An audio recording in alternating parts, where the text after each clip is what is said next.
Okay, so we're going to build up a set of definitions and concepts that allow us to quantitatively describe energy changes and utilization in biology. This, of course, as I mentioned before, is known as thermodynamics. Now, consider one of the essential steps in the extraction of energy from carbohydrates that we talked about in terms of how biological systems use that energy stored from the sun that is created by photosynthesis. So that reaction looks something like this.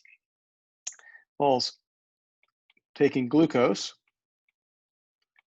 inorganic phosphate, to create glucose 6-phosphate. Now that's a reaction you're going to see more than once as we go through the rest of this course. But what happens if you take glucose, inorganic phosphate, and you mix them together in a test tube? Nothing. Absolutely nothing will happen. You will never, no matter how long you wait, get any significant amount of glucose 6-phosphate. But I just said it's an essential reaction, right? Life can't exist on this planet without this chemical reaction. So why? Why doesn't it work? Right? So in order to understand that at a really fundamental and basic level, we have to understand something about thermodynamics.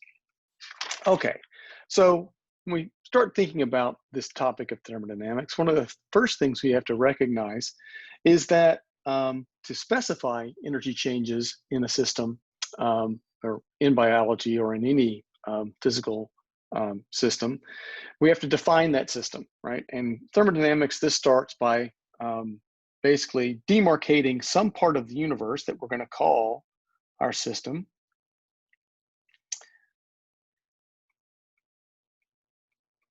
And the rules for defining the system in thermodynamics are pretty simple. It's simply that that system must have defined boundaries and it must be distinct from its surroundings or the rest of the universe, if you want to think about it that way. Okay.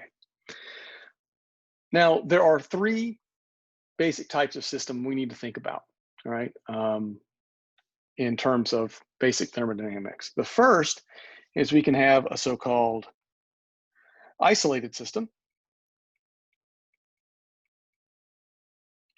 And an isolated system, that system can exchange, cannot exchange, or there is no exchange of energy or matter.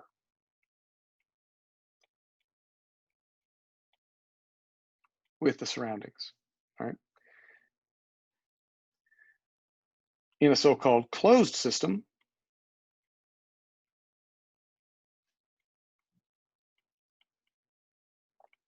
the system can exchange energy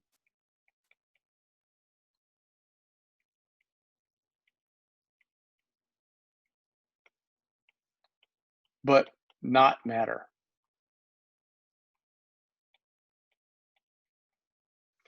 And the third type of system we would need to think about is a so-called open system.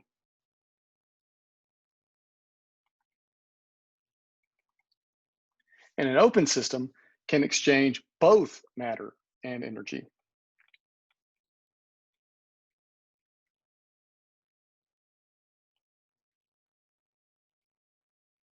Okay, so if you think back for a second to that Listeria monocytogenes example we just talked about a little while ago, with that Listeria PTK2 cell, is that a system?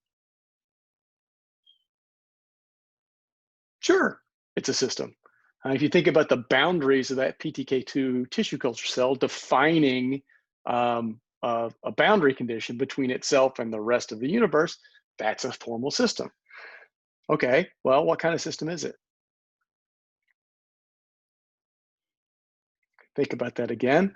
You'll recognize it's an open system, that a living cell has to be an open system. In fact, formal definition of life isn't possible without the concept of an open system. The living system has to take in and exchange energy and matter with the surrounding in order to exist as a living system. Okay, now in thinking about basic system or thermodynamics of systems, there are some properties that one would want to think about, right? Or you could say, what are some of the properties of a basic system? When you think about that Listeria monocytogenes cell system, or any biological system, or any system at all, frankly, what are some of the basic properties you can think of? Well, right off the top of my head, I would say mass, right? How much matter is there? And so that sort of as a corollary of that is its chemical composition.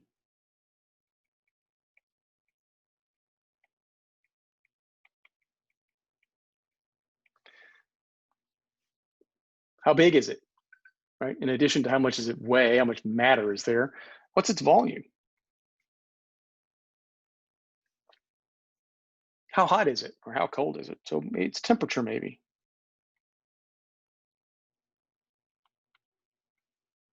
Pressure, of course, is another. What's its pressure? And there are a whole series of additional properties one can specify, right? So an important point in thinking about these properties is they're also given a formal name in thermodynamics known as variables of state. And the reason they're called variables of state is because their values, specifically the value of any two of these properties, say volume and temperature, along with chemical composition and mass, those are the value of any two state variables along with mass and chemical composition is enough to specify how much energy is contained within that system, right? That's all you need, right? So energy, of course, is the thing we're talking about here in thermodynamics. So by knowing those the value of two of the state functions, and knowing the chemical composition and mass, you can know the energy in the system. And that, in thermodynamics, that energy gets a specific name. It's known then as the internal energy.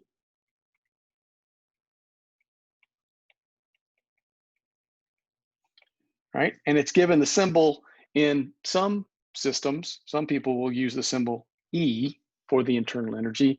And in some textbooks and some traditions, you'll see U instead as the symbol for internal energy. I'm going to tend to use the symbol E for most of what we do here, but if I slip and you see me use U, you'll know hopefully what that means.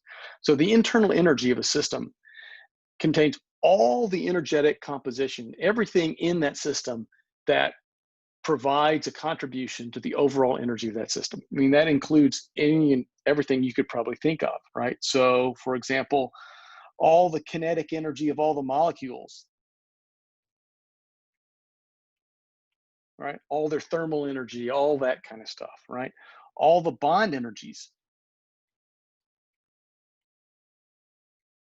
of all the molecules in that system, right?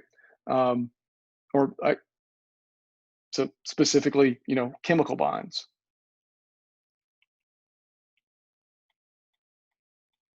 right? The bond vibrations,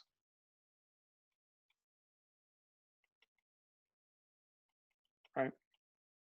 And there are others, right? Just as a few examples. All of those things contribute to the internal energy of the system. Okay, so with that as sort of our initial set of definitions, right? Or the internal energy is the thing we're really going to be interested in. We want to know how much energy there is in the system and how it moves around. Energy moving around, if it changes value, that implies a change of state, right? So a state of a system at a given energy defines that state. And if it's different, if it changes, that means it's changed state, right? So in biology, that's one of the things we're really, really interested in, is these changes in energy.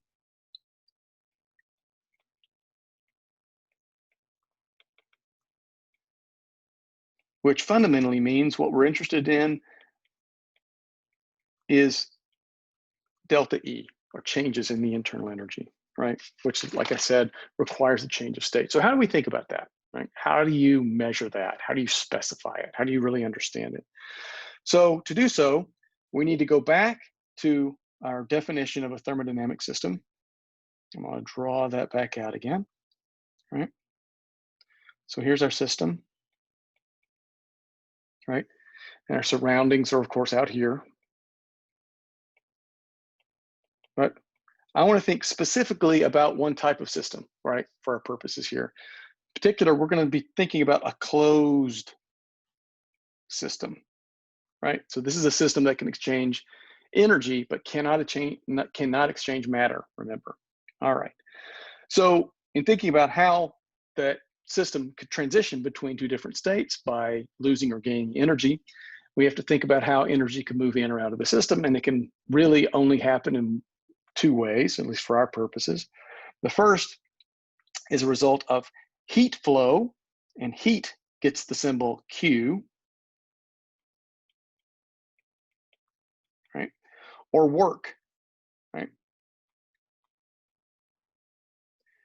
And in the formalism we're going to use, heat flowing into the system gets a positive sign, and work done on the system by the surroundings also gets a positive sign.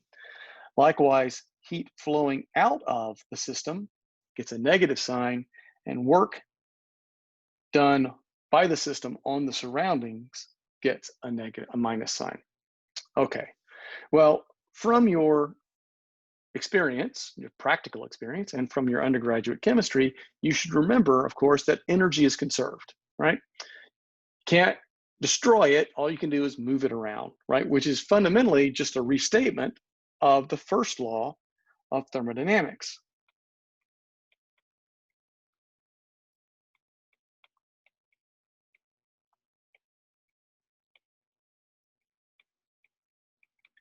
When written out formally, looks something like this. Any differential change in the internal energy of a system is equal to the differential change of heat gained or lost, plus the differential change of any work done on or by the system, right? So that's the first law of thermodynamics, pretty important one, worth remembering. So now note something important here. While E is a state function, Q and W are not state functions, right? So what that means is that while any change of state between, say, state 1 and state 2 for E, change in E, just depends upon the change in that value, right? That's not true for Q, heat, and work. Heat, the amount of heat absorbed or lost and the amount of work done depends upon the specific path taken between state 1 and state 2, right? So another way to sort of put that is that the so-called closed path integral of the change in internal energy, so going, say, from state 1 around some path back to state 1 again, is always going to be equal to 0 because it's a state function. The closed path integral, however, for heat gained or lost, the closed path integral for work done, however, will not equal 0. Okay. All right. So if we think then about that, the first law, and we integrate along whatever path it is we've taken to go between two different states, from state 1 to state 2, right?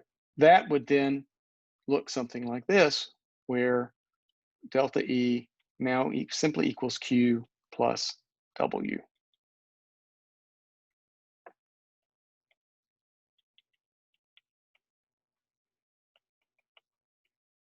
Right?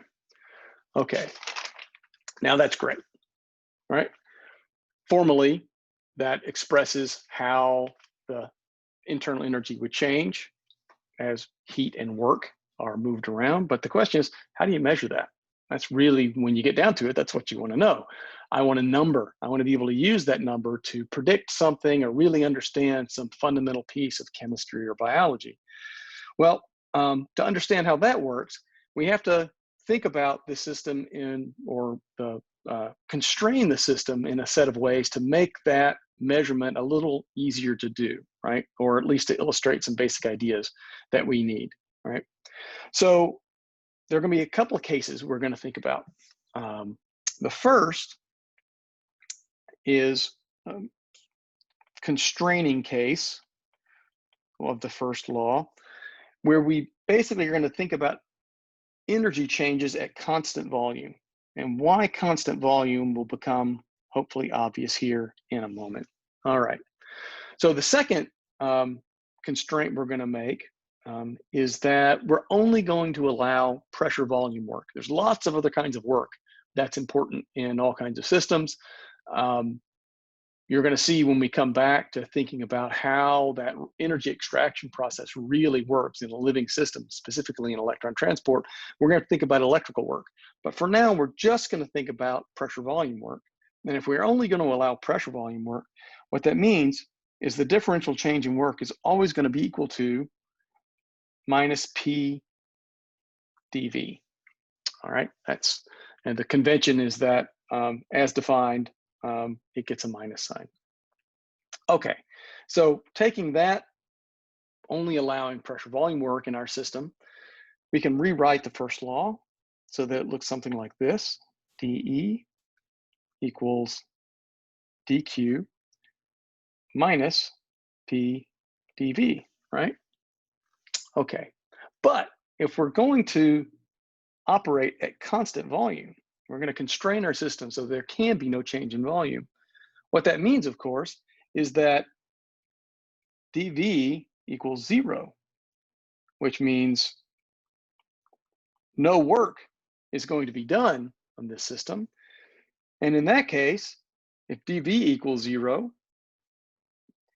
first law now simply becomes differential change in energy is simply directly equal to any heat gained or lost, right? Now, that's kind of cool. And one of the things people will often do in this case, we'll put a little subscript here next to the differential change in heat to designate that this is the heat gained or lost at constant volume. Okay, well, that's kind of neat. We still haven't figured out how to measure anything yet, but we're getting closer. Now you think about that for a second, right? The internal energy in this case only depends upon a change in heat gained or lost. What's heat related to? What's one way you can measure heat? If you think about it for a minute, you'll remember, of course, that changes in heat gained or lost are proportional to changes in temperature, right? Which means that's suggesting that if I could measure the temperature, maybe I could figure out a way to measure the internal energy. They're connected somehow. Now, there's a formal way using a partial differential of the internal energy to allow that measurement to be, or that relationship to be precisely defined. I'm going to use an intuitive leap into it, which is what I've written down there, that dQ is proportional to dt is the proportionality. And what do you need to turn the proportionality into inequality? Of course, is a constant of proportionality, right? So we can make this an equality with a constant proportionality. In this case, it's given the symbol C sub V dt. Now, C sub V is also known as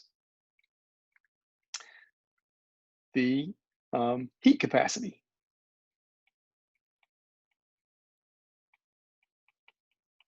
And in this case, specifically, it's the heat capacity at constant volume, right? That's the sub V. Oh, so if we rewrite this using that definition, what that means is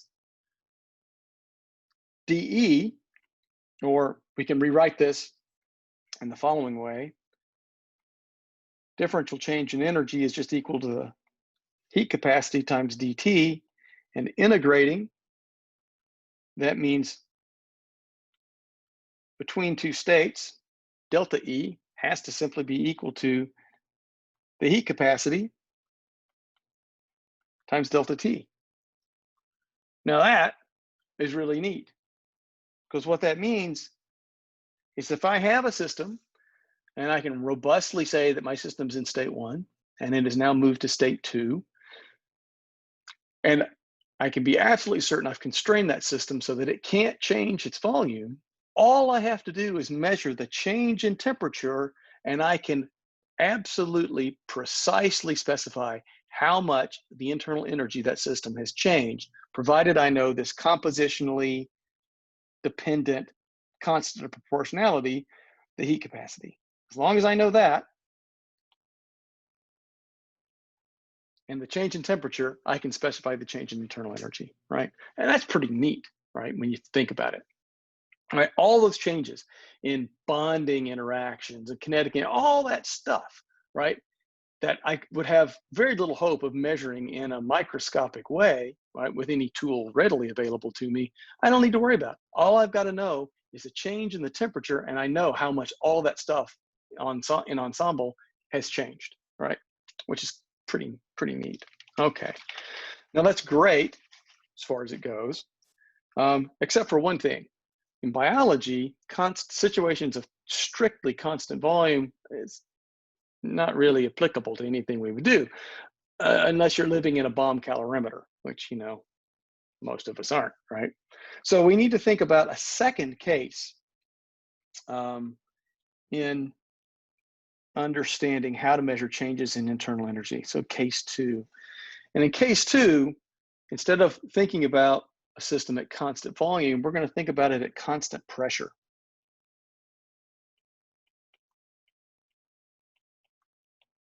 Okay, because even though volumes can change, right? Strictly, we don't operate in situation of constant volume. In most cases, unless you're on the top of Mount Everest or the bottom of an ocean, for most of us sitting around on land doing the things we're doing in normal conditions, atmospheric pressure is relatively constant or changes very, very little, right? So constant pressure is an extremely close definition of the conditions under which life exists, right? Okay, so unfortunately, we have to change our strategy for trying to figure out how we're going to measure changes in internal energy at constant pressure. Turns out we're kind of going to end up in the same place, but we got to think about it a different way formally because the mathematics are a little bit different. All right, so going back to the first law, right?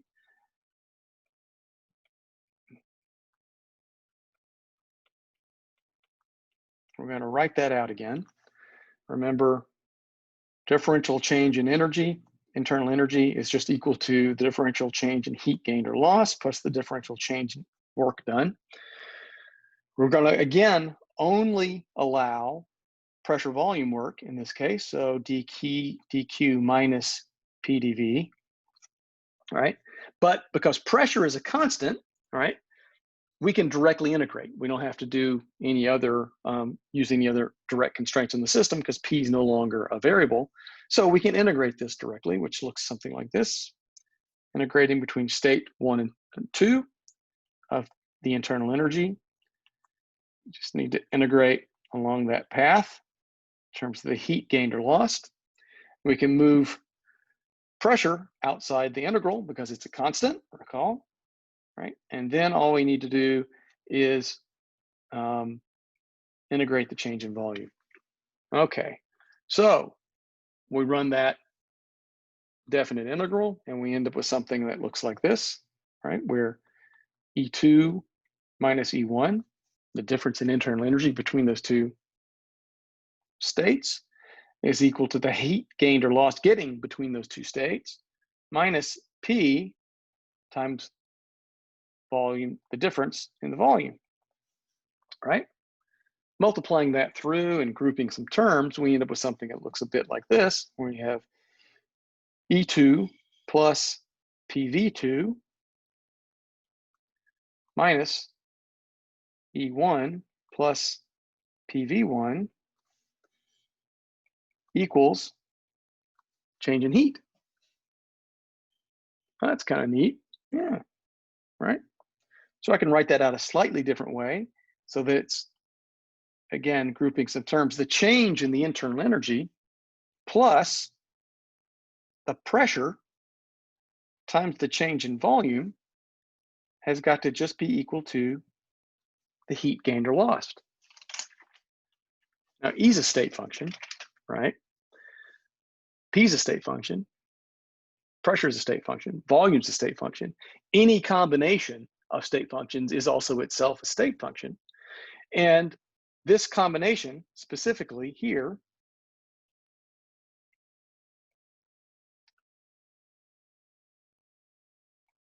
E plus PV, is also a state function, and it gets its own name or its own symbol, right? Which specifically, it gets the symbol H, and its name is the enthalpy, all right? So the enthalpy of a system is its internal energy plus its pressure times its volume. Okay, well, that's kind of interesting. Oh, great. Didn't you just make things more complicated? Well, in a way, it's a little more complicated than constant volume, but wait, right? Because in aqueous conditions, aqueous phase conditions, at, say, constant pressure,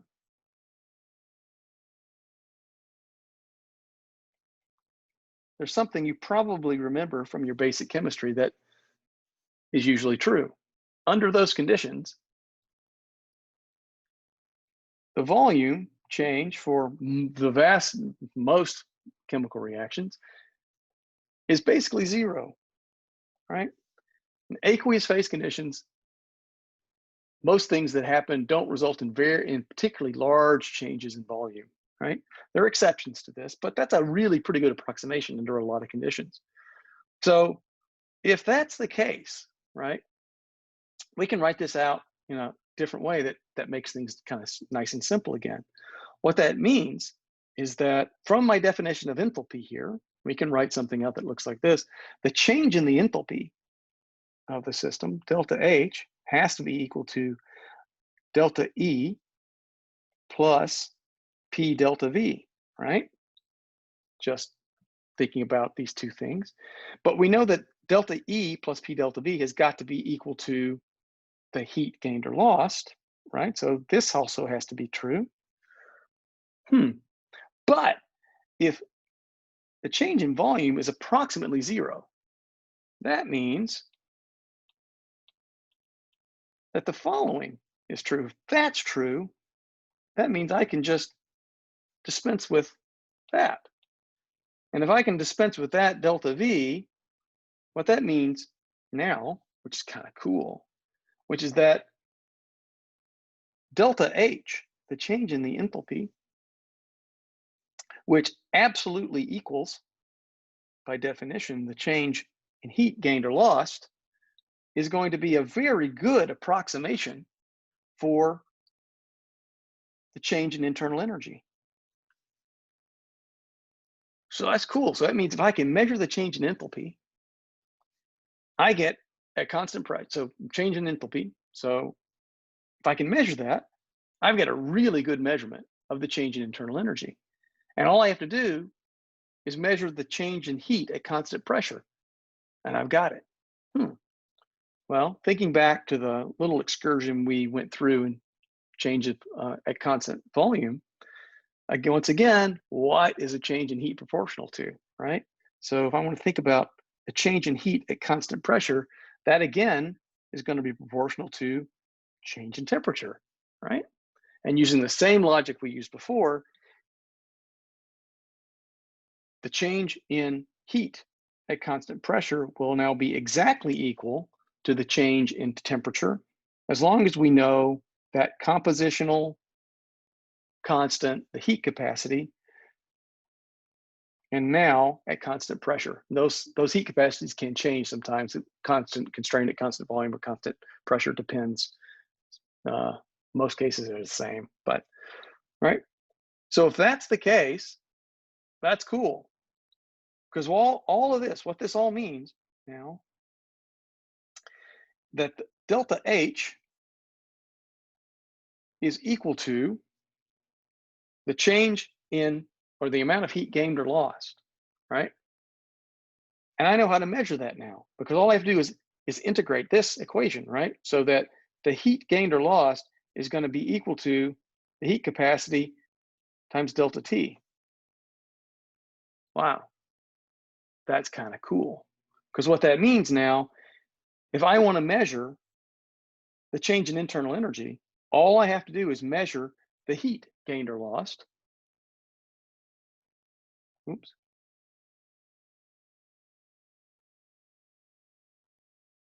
Which is simply equal to the heat capacity at constant pressure times the change in temperature. And that is an extremely good approximation. In most conditions, it's so close, it's not worth even worrying about, to the change in the internal energy, right? Okay. So enthalpy in a biological system, measured as this change in heat at constant pressure, gives this incredibly easy way of measuring changes in internal energy, right? Just by measuring the change in temperature. Okay. Now, that's great. That's all basically a straightforward application of the first law of thermodynamics. And it lets us really understand a lot about how energy is moving around in all kinds of systems. But in thinking about what's happening in biology, one of the things that's really important, it's not just in biology, but we think about this a lot, is spontaneity, right? The first law really helped us quantify things about how energy is stored, right? And how it moves around. But none of the quantities that I just described, the enthalpy or the change in heat at constant pressure or constant volume, tell you anything about spontaneity. Remember that first example I gave you, that glucose plus inorganic phosphate, right?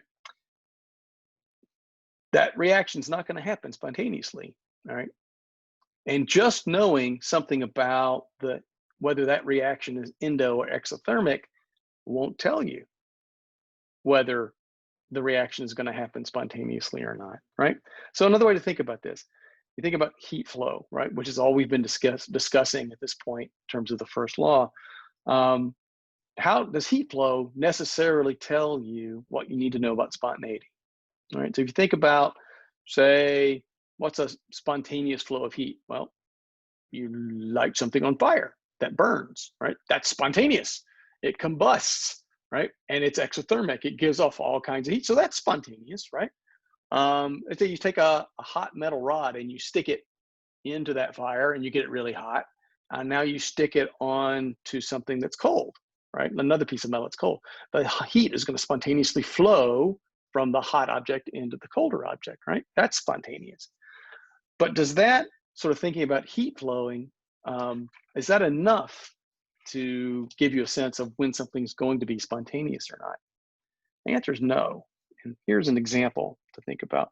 Consider for a moment a container of water into which I've put an ice cube, right?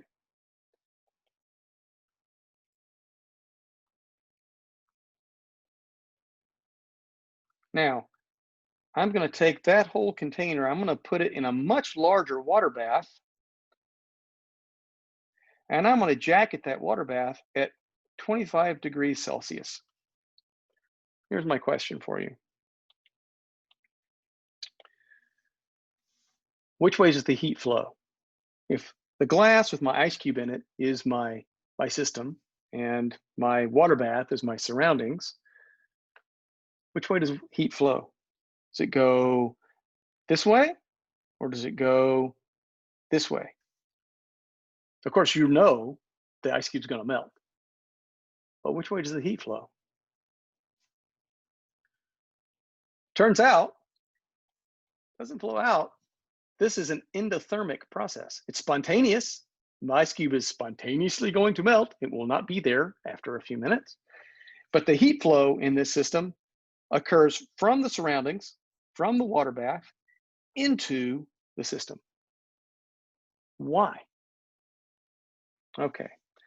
To understand why that's the case, you have to understand something about another really important state function, right? One that captures a really deep physical truth about our universe. And this is something that the earliest physicists thinking about thermodynamics had recognized, that in everything that they had learned about heat flow, primarily working with steam engines, as much as they could understand about heat flow and understanding the first law and what it had to mean, there was something missing. They could not explain really important aspects of how those systems behaved just with heat flow alone, right? And the missing piece was another state function that is, of course, known as entropy, right? And it gets the symbol S, right? And the formal definition of entropy goes something like this, or I guess I should say a descriptive definition of entropy goes something like this, that the driving force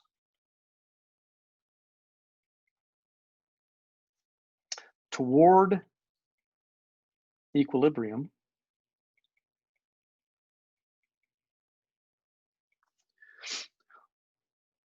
for any isolated, that's an important word in this definition, any isolated system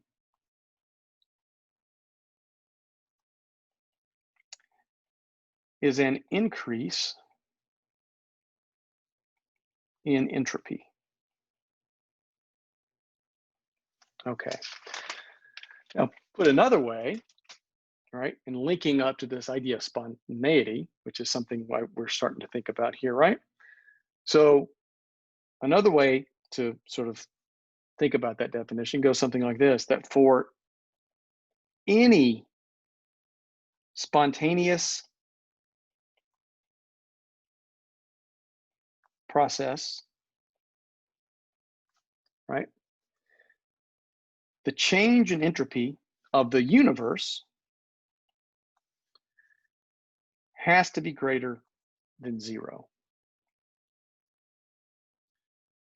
The universe is, of course, the isolated system within which we live. And any spontaneous process within this universe results in an increase in the entropy of the universe that has to be positive, has to be greater than zero.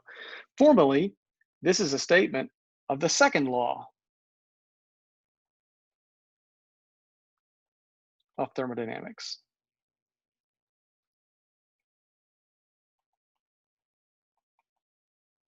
Okay, now,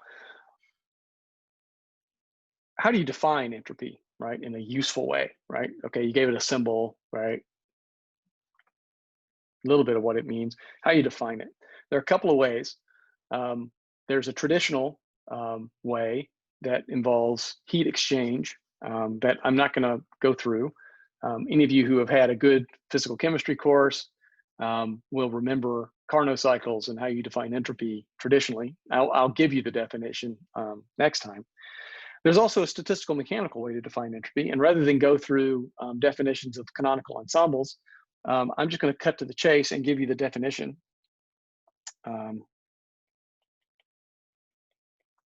So we can start using it. And the statistical mechanical definition of entropy looks something like this. Entropy is equal to K natural log of W. Now, K, in this case, is, of course, Boltzmann's constant.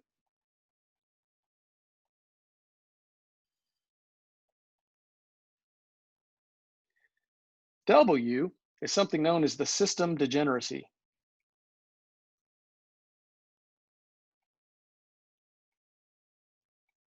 It's more or less a measurement, think about it, the number of ways a system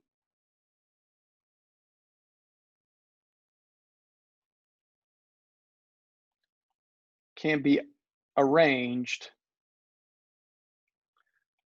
isoenergetically.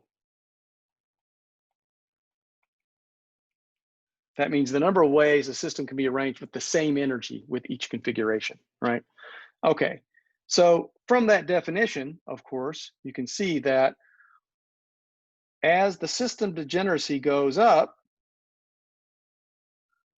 what's going to happen to the entropy? It's going to go up. In fact, it's going to go up as a logarithmic function. So this is a non-linear progression. As the system degeneracy increases, the entropy of the system increases fairly dramatically. So another way to put this, right, is that entropy is proportional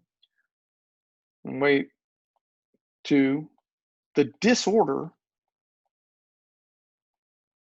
of the system we're thinking about.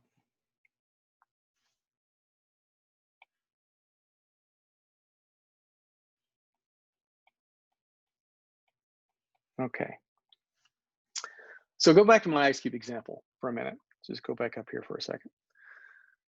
What's ice as a state of matter? It's a solid, but more than that, it's a crystal. It's a highly ordered state of matter, water molecules tied in a particular crystalline three-dimensional arrangement of a hydrogen bonding network that forms this lattice that we call ice. Okay, it's highly ordered. What's liquid water, right? What's out here, right?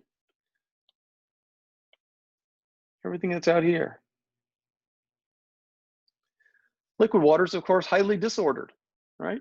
Nothing's tying the molecules down in particular, right? Certainly not like an ice, right? So the ice cube is spontaneously driven to melt. The driving force in this case is provided by an increase in entropy. As those ordered water molecules turn into liquid water molecules, the entropy of this system then goes up.